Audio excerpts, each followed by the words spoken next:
Clear my throat. Back again. Great. What difficulty do we usually do? I'll go with normal difficulty. Quick intro. I'll tell you all who we're doing after this. I was attempting my first year of college for creative writing when it happened. My eye itched. Something in my eye. Oh my gosh, this is the worst time ever. I'd always loved to write poetry and prose, so that class was a natural fit. I had to take a part-time job during the summer to pay for my studies, though. I was so happy with Aaron. He was my boyfriend, but one day, after a date on the beach, we had an accident while driving back home on his motorcycle. And our morale instantly went down that day. I didn't get hurt, but Aaron hit his head trying to protect me from the crash, and is now suffering from short-term amnesia. He doesn't remember me at all. This is Eddie! In the hospital, I met Eddie, a young doctor who took pity on us and promised to follow this case personally. He said I can visit his office at any time if I have any questions. Eddie said that I should try to make Aaron regain his memory, but at a very slow pace. Without hurrying things, this means pretending that I'm only his friend unless he remembers me. I'm crying now. It's a very tough time in my life. It's really awkward to see Aaron not recognize me at all. This accident seems like a test. I'm now going to find out if Aaron was supposed to be a man in my life or not. You know, he was in the first playthrough. I was released from the hospital in the morning and came right home. When I walked inside, I was greeted with a soft meow when my cat Nina brushed up against my leg. Hi, Nina, I missed you. I missed me. Did you miss me? I smiled and reached down to pet her affectionately, though I couldn't help but remember how Aaron would always fuss over her. Nina was a great judge of character, and she adored Aaron, even before he started bringing treats for her all the time. Wow, what happened? Oh, man.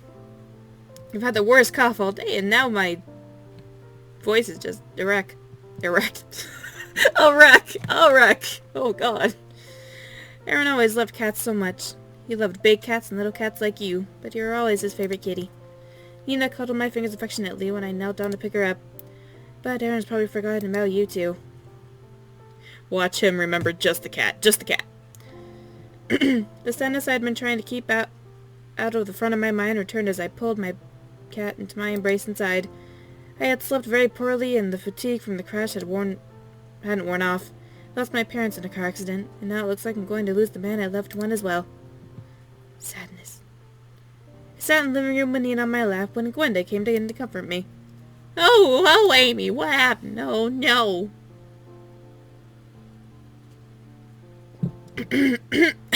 Oh, my throat. I briefly tell her about the accident. She was overjoyed to know that I was alright, and I had already been hurt. I had hardly been hurt. I had already been hurt, my God. Oh, thank God, you okay, but why did you call me? The doctor said I was alright and I didn't want you to worry about me. I had been staying with my Aunt Gwenda for several years, since my parents passed away when I was still young. Gwenda has taken care of me ever since. She's a kind woman, and I greatly appreciated how caring she has always been to me. However, her pension wasn't enough to fully pay for my college tuition, which is why I took a part-time job at the ice cream parlor. You're gonna make your first blah blah blah. Blah blah blah blah. Blah blah blah. Blah. Let me back up because I'm sitting on my feet. Okay, okie dokie. We're gonna talk to Gwenda. Yes, my dear, what is troubling you? Aaron doesn't remember me. The doctor said that he won't give too much chances if I forget more. I remember that's forgotten. Honey, I'm sure... Oops. I'm sure I'll remember soon enough. You're the love of his life. You two were so close. The cutest lovebirds in town. Jeez, our morale's at 5. It's just these past few years that he's forgotten. Now what if he doesn't recover? Then you'll just make him love you again. You're a fucking player. You can do it, girl. Really? You think that'd work? I'm so afraid that we might never be together again. We have so many precious memories to think that he doesn't remember any of them. Dog. I couldn't help but shudder at the thought. You'll be able to do it. In absolute worst case scenario, you'll just have to start off from square one again. Even if his mind doesn't recall memories you two share, his heart will still love you. Not even amnesia can erase that. Oh, you are such a foul. You're right, thank you, Ani. I feel better already. Now. Ow! I'm trying to adjust myself. Of course, that's what family's for. Oh. This cushy chair isn't doing it for me. It's all leathery and sounds like farts. Sounds like, doesn't smell like. Jeez. That was easy. Played with Nina and stuff. Hey, may I prepared your favorite cake? People spell favorite like that? Thanks, Gwenda, but I'd like to stay alone for a while and rest, okay? I didn't sleep very well at the hospital tonight. Too much on my mind. That's fine. Get some rest. You can eat a piece of cake tomorrow morning before work. Woo! Best on ever. Go away, dog. Good night, Gwenda. I went to my bedroom with Nina in my arms and sat down at the desk. Dog, if you don't go away... Go. Thank you. I picked up a notebook and decided to try and get my feelings under control in the most familiar way I knew how. I knew. Writing about them. Picked up a pen and started writing a poem. Your dental child, the warm your embrace, and the passion of your kiss, precious times that felt so divine. I thought that they would never leave, but even though I can't reach you anymore, I can't open my eyes and to find you there. I always have my memories. Though they are not as warm as the hands that always made me feel so safe, I know that they will never disappear, as you know how my beloved, my heart is forever yours, and even if you're lost beyond a trembling voice, you can't reach you. Even if memories fade or disappear into darkness, I will never forget the precious times we had faced the world together. My beloved, for today, for tomorrow, for the days I may return, never forget the words that we once exchanged. I love you. Heart-touching, really. When I awoke that morning, I knew that I had to go to the ice cream parlor. It was Sunday and I had a long day. I considered calling out, knowing that they would understand if I explained the situation, but decided that it would be best to go in anyway. Otherwise, everyone would start to worry about me and blah, blah, blah. I love introductions. Love 'em! I arrived 15 minutes early. I didn't want to dwell at home, because that would make me sad. It was really early. Only a few customers were around. And I saw somebody at the tables and stuff, taking a break. Hey, Amy, are you okay? I couldn't help but notice it was this genuine worry and stuff. I appreciated his concern. Good morning, Lawrence. I'm fine. No, you're not. Those bruises look painful. I'm sure they're not as bad as they look. Really? I can work with bruises because I'm a... I almost said pussy. Wuss! I could hardly feel him, thanks. How'd it happen? What happened? Tell him everything. Got into a car accident. Oh my god, are you okay? What, when, where, how, why? I felt bad for worrying him, but, you know, who cared? I decided to explain stuff. I was on a motorcycle there, and he protected me, and then he lost his memory, and now we're playing this game over and over again. It wasn't his fault. I think the driver was drunk. That's a terrible thing. How's Aaron? Have you heard anything? Is he okay?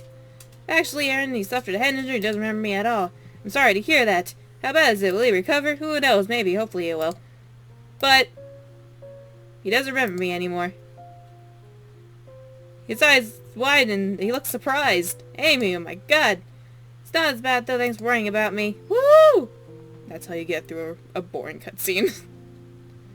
That's how you do it. It's really nice to see people who still care. ... Oh, I'll talk to you more later. Okay, bye. Yeah, I could work at the ice cream parlor. Whoop! And I get paid. On bad days I don't get paid as much, but on good days I do get paid. The energy can be restored in several ways by doing a bunch of junk you can do in the town. There are other ways to get all your stuff up. To play the game. Now the workday will start, and you'll see results for the first week. Whoop-de-doo! Look at that. Wow. Okay, our regular shift is over now. We can go do other stuff. You know, more actions with Lawrence, who works here. Yeah, you can do that too. Remember? I'm doing this.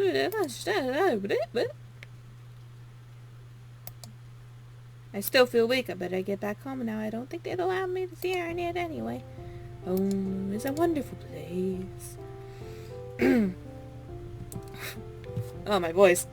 When I got home after work, I found the house empty except for my cat, Nina. Nina and I went up to my room and turned on the computer and the emails and stuff. I knew it was rather unlikely to have more correspondence from them so soon, but I couldn't help but hold on to the hope that there would still be something new.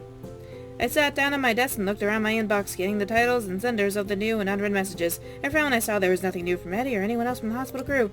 Nothing good. Too bad. I decided to do some research on amnesia. It took a while before I found anything interesting, but after a bit of searching, I found the following explanations. Basic amnesia. Amnesia is the thing where you lose your memory. I kept reading, but only got more confused with the more complicated medical terms. I was distracted from my reading when a small notification box that I had new email popped up. You have mail. You have one new thing. I clicked it a bit absentmindedly since the address was unknown. Maybe I should know, but it could be a virus or spam. Nina hopped onto my desk and meowed rather loudly. Well, I suppose it wouldn't hurt to see what it is, right, Nina? I opened the email. Am I going too fast for you guys? I'm just trying to get through it. I and the unknown address warily. The message was simply written in plain black text. Hey there, babes. You're a poet. You're a big fan. You're secret admirer, as the saying goes. Woo! Yeah. Ignore it, I guess. I don't see what this has to do anything. I think it's Lawrence anyway. I shook my head slightly and clicked back to the inbox design to ignore the unusual message. I was about to check the book review blog when the computer shut down. I had to restart it several times, but nothing happened. My computer just had to break at a time like this. I have never spoke so fast in my life. For a moment I thought it might be a virus from the mysterious email, but then realized that was silly. The computer wouldn't even turn on, so the failure was clearly in the hardware. There we go. Nina's still sitting at my desk giving me a puzzled look. Great. Now I'll be able to check my email or blog from home anymore. Pretend you didn't see that. Will do. I must go to sleep, gotta work and stuff. La la la. Hey! Work! Oops, I know. Shut up. Would have gone better. Yeah, it could've. Bring it on! Want to go to the hospital today and see her? I miss him so much. My God, Aaron! Went to the hospital to go visit Aaron, but as soon as I entered his room, I had a feeling this visit wasn't going to go very well. Morning, babe. Hi. How you feeling, bruh? A little better, thanks. He smiled at me politely, but without any of the tenderness I was used to seeing. An awkward silence settled in as I sat down in the chair beside his bed. Lacking any other ideas to really get the conversation going, I decided to start with something simple. I didn't want to pressure him with anything that medics wouldn't approve of me discussing with him. Yeah. How's the hospital food around here? Is it okay? It's pretty good. Definitely better than I can cook. Woo! Yeah, I'm glad you like it, but I'm sure you're not that bad of a cook. Never had my cooking then. And went to say that I had but cookie restrained. He wasn't a very good cook, but it made it more fun when he came to the ice cream parlor, or when I cooked for him. But out of the way, I was wondering. Yo. Who are you? The question was so simple, so polite, so personal. Can't tell you how many times I've read that. But it so broke my heart. I'm here. Sure. His words hurt, but and I was certain my eyes betrayed a degree of sadness. I covered it up with a smile, hoping he didn't notice the momentary change. There we go. Oh, I'm a friend of yours. My name is Amy. Okay, I'm sorry. It's just my memory is really hazy. Yeah, we know.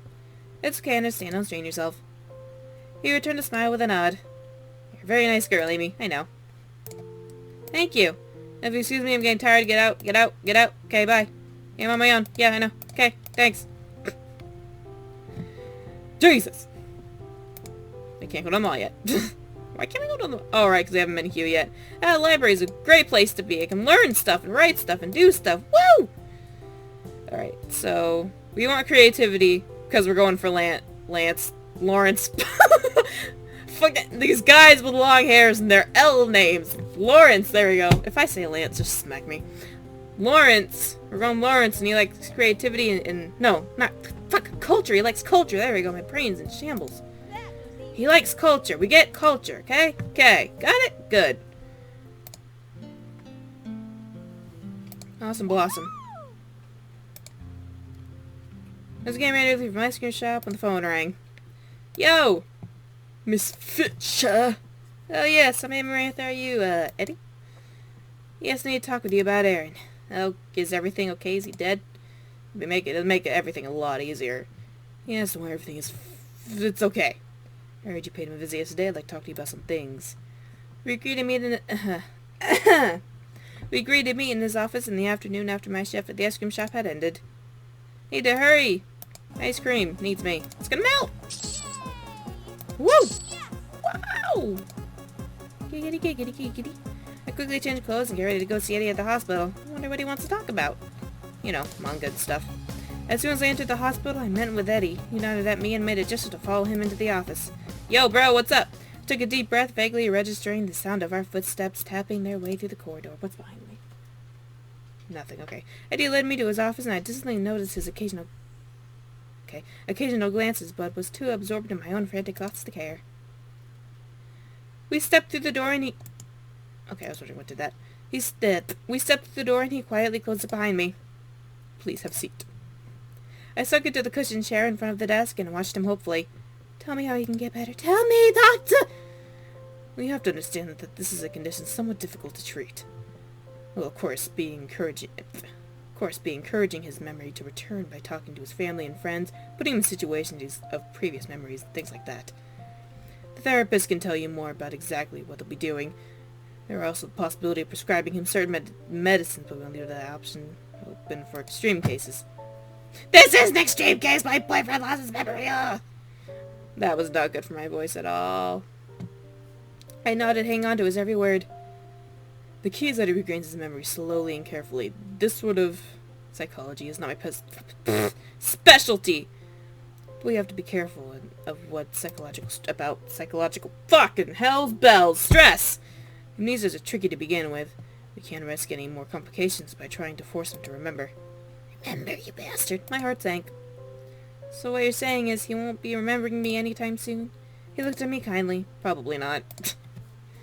Sorry, I just wanted to make that sound as close as possible. No. Oh, tell me, I'll do anything! Well, you know him very well. It would be great help if you could think of situations that might help him and regain some memories. Situations from his pasts. Just have sex with him. Places he's been, activities he likes, sex, things like that. Everything comes back to sex with me. What is wrong with me? Ugh, I'm such a dirty, dirty little May. I nodded my head slowly, trying to reconcile myself to all the unbelievable things that have happened recently. We're gonna cry! But the truth was difficult to accept and what does that mean? Awful realization sank in my tired mind and body couldn't bear it any longer. Wah! Tears formed unwittingly in the corner of my eyes and dripped down my face and... there's a word. My shoulders began to shake and I covered my face with my hands, trying to desperately muffle the sounds of lamentation. What the... English scholars! Eddie hovered awkwardly, uncomfortable at the near total loss of what to do. Pulling himself together, he walked forward and knelt on the ground in front of me and rested his hand on my shoulder. Miss Amaranth, call me Amy, please. Amy, it'll be alright. It's not that bad. You really think so? I know so. It's very encouraging that I didn't lose his entire memory, only that the last few years. But still, it's a lot. And even if it doesn't come back, you can always make new memories. Oh, thanks, Bo. Bro. The fuck ever. I nodded as words and smiled, wiping away tears. Rawr! I love his bad face. Rawr! Thank you, buddy, Eddie, whatever. Now, excuse me, Miss Amy. Amy. I have to go. So do I. I want to leave now.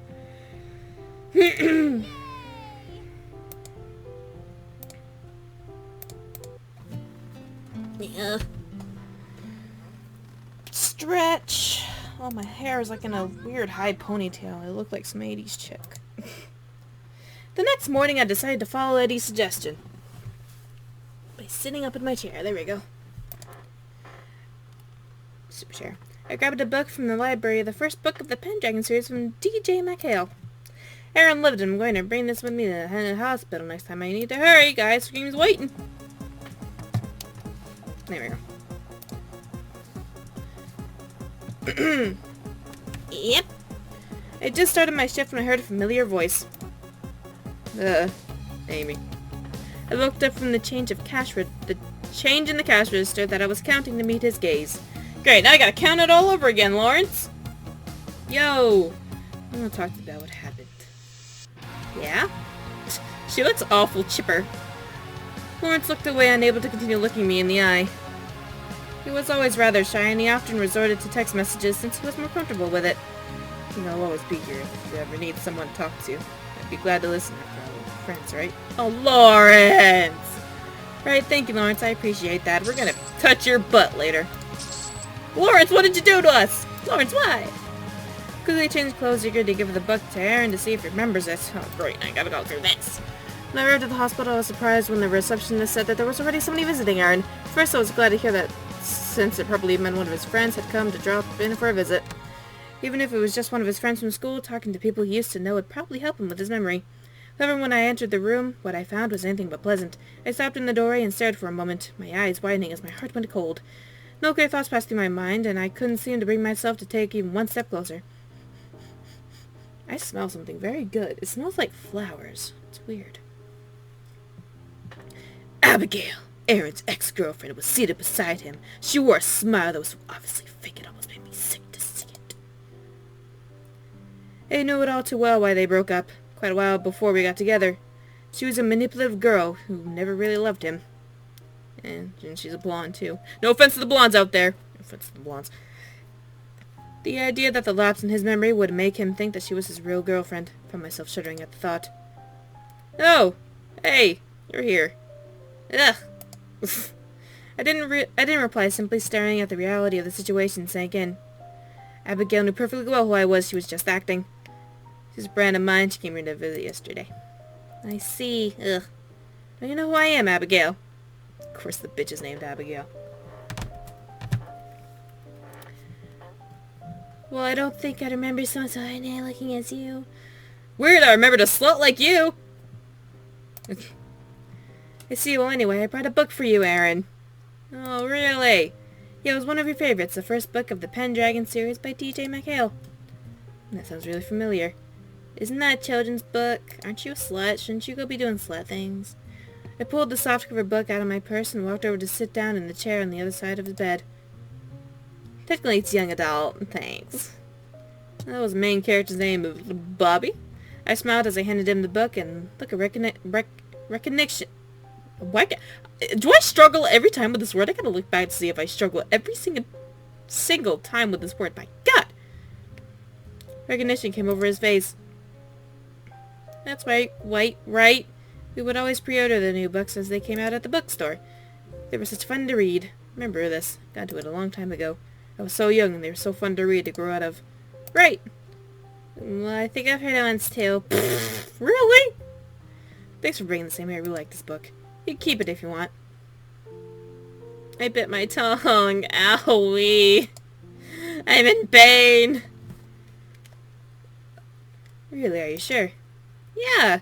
Go ahead. I can read it for you too. How about I read it to him? How about you too? We've got a few books in this series. How about you just read one to me each?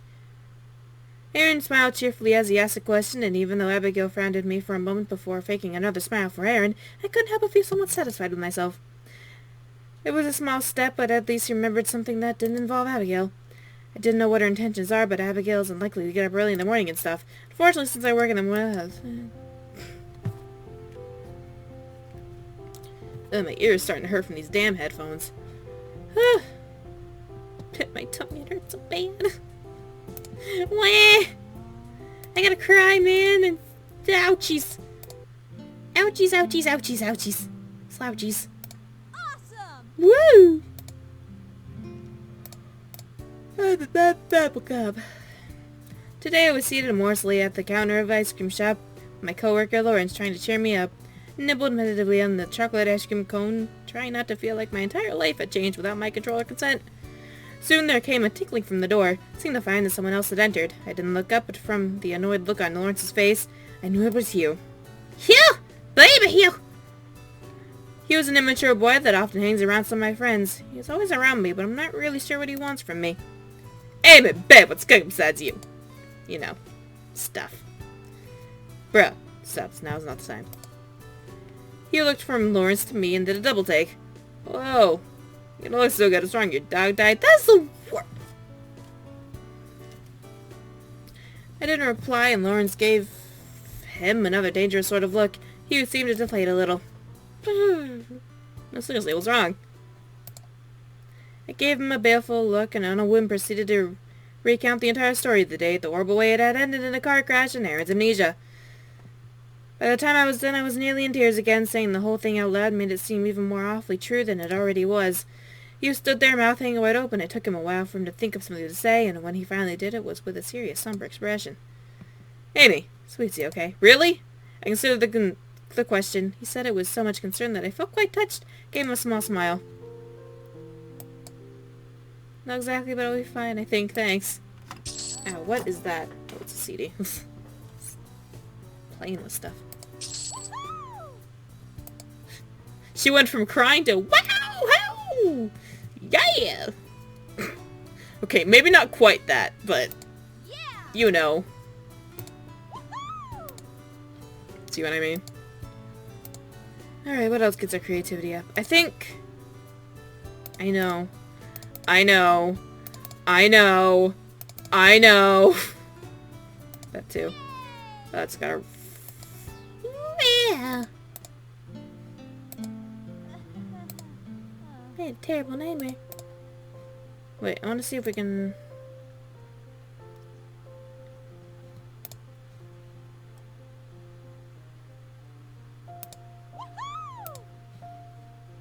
Oh, it doesn't get our culture up. Do you? Yeah. Oh, let's get our culture up. She's so happy. Does she go yay when she's done going to the bathroom like, yeah, I did it by myself! Wow! A terrible nightmare, oh god. I know! Thanks, bro! Thanks!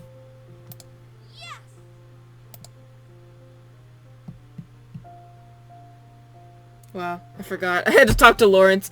I'm too busy getting my culture up. Herpa freaking derpa. Oh, that's up.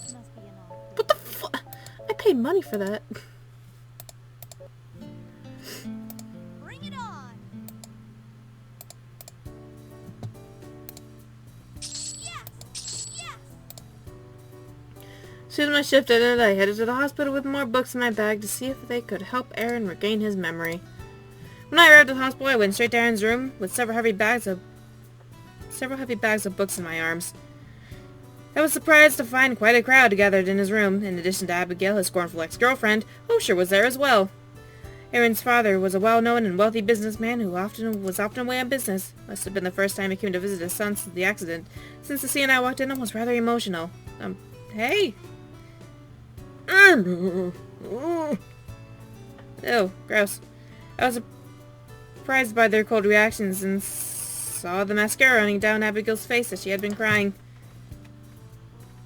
She still looked distressed, but I remained skeptical of the legitimacy of her reactions. She had been a heartless scam of a girlfriend when they were together, and I doubt that she had changed her ways at all in the time they were apart.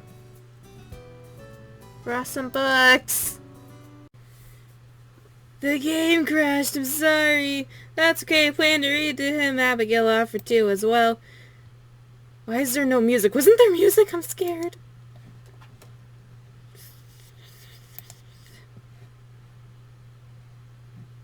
Okay.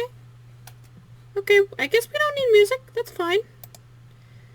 Maybe I should be the one to read to him until he's well enough to read on his own. But why? I don't like that there's no music. If I may interject. Please don't. I know I've been away for too long considering my son's condition, but I can't say I forgive you for your recklessness, Amy. Oh, fuck you, mister. This isn't and never would have happened if you weren't being so frivolous that night. What on earth do you mean? You heard him! Okay. I don't know exactly what happened, but I do know that you two should have been more careful. You were the only one with him, so you should have been more thoughtful instead of putting both of you at risk. I wasn't driving. I was doing nothing. You may not realize the severity of this since you were barely injured, but Aaron's suffering from great pain, both physically and Jesus, that's a long word, and psychologically because of you. I almost felt dizzy at their accusations. It was terribly upsetting and hardly made any sense. I felt surges of several different emotions, mainly defense and anger. I knew more than they did about what we were going through. What? Since I had been here at his side this entire time, it was more real to me than either of them. And even the mere thought of the incident being my fault made my heart ache. After all that happened, even if I didn't believe that it was true, that was the very last thing I wanted to hear. Sorry if this sounds harsh, but you're just a dick. Do you think he likes hearing about it all the time? Where is the music? Hold on a second. Okay, I don't know if the music's just not playing right now, or I broke it. Do you think he likes hearing about it all the time? Or just still looked rather offended by my words? You think you have the right to say that. Yes, I do. As I said, I apologize if I'm being too blunt, but it's true. The accident was exactly that, an accident. But as I said, it isn't going to help him at all if you two keep bringing up this time and time again. Should talk back to your elders. Why don't you go jump off a fucking cliff? Just telling you the truth. It's an important matter of discussion. Don't just try to brush it off. Aaron's so in shock, please be considerate of that. Well, you are right. We shouldn't put any unnecessary stress on him. If you two want to talk to me further, let's do it elsewhere, okay? You should be as considerate of his condition if you're so worried. Yeah, of course I'm worried. I'm his girlfriend, yeah. Very well then, Aaron. Yeah. You scare me. I'm sorry for bringing this up right now. Please get adequate rest here so you can recover faster, my son. Abigail. That. She glared at me pointedly when I questioned her. An apology? I'm not apologizing to you. I mean, Aaron, you ditz. Oh, right, sorry. I'm cool. Putting a brief goodbye, Osher left the room without another word. There's the music! Okay, it was getting really awkward.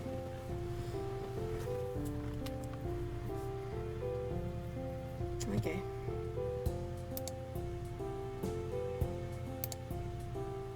Sweet. Who's awesome? I'm awesome. Yeah, we are.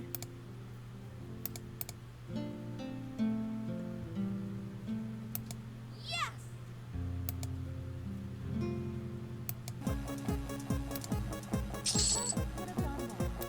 Awesome! Alright, we're gonna end it here, guys. I am worn out. See you guys in the next episode.